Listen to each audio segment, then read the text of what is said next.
公子，凶手、线索、证据皆已齐备。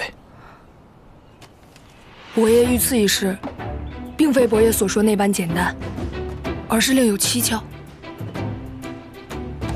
杜九，务必确保班家人不能牵涉其中。刺杀伯爷之人，我班华绝不轻饶。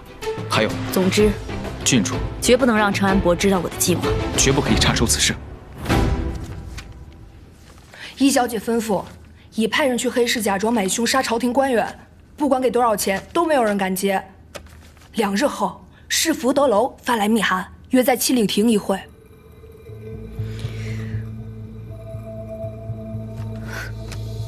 伯爷的命3000两，我的5000两，这价格定得还挺公道的。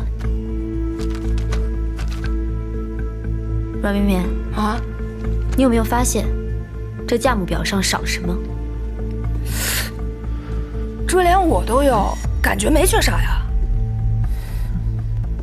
是谢家。谢，哦，意思是谢重启干的。嘘，哎，尤其是你，绝对不能让伯爷知道此事。哼。啊，我怎么才100两？看吧，像你平时练武不练，现在知道自己不值钱了吧？不，这价目表明显有问题。你看，这石进2000两，荣霞3000两，那石进功夫比荣霞高多了，怎么钱还少呢？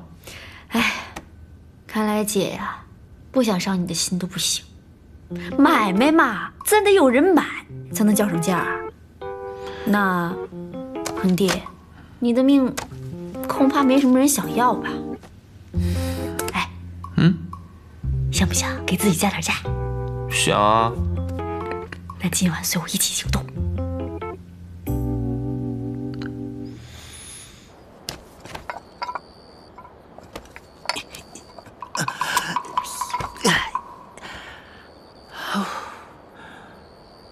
奇怪，这感觉怎么有点熟悉啊？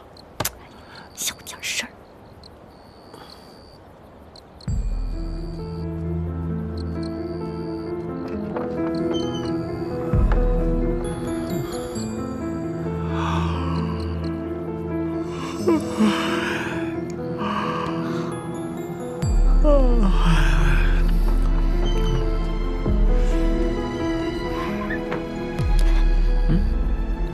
不就是一个老头吗？紧张什么啊？此人脚步沉稳有力，一点声音都没有，一定是个高手。高手？莫非就是他行刺姐夫？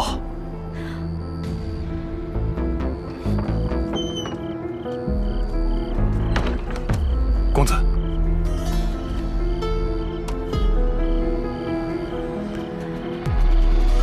不过是一介女流之辈，也敢说出这样的大话？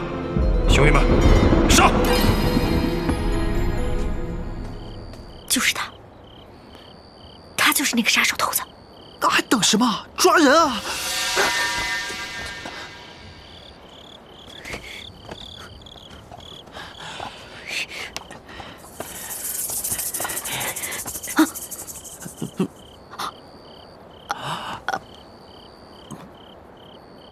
石大人，你为何会出现在谢府？我见郡主世子怕你们出事，就跟进去了。石大人多虑了，我没事。石大人，你怎么了？你若是还在纠结顺子的事，大可不必，因为我知道，此事与石大人无关。谢郡主体谅。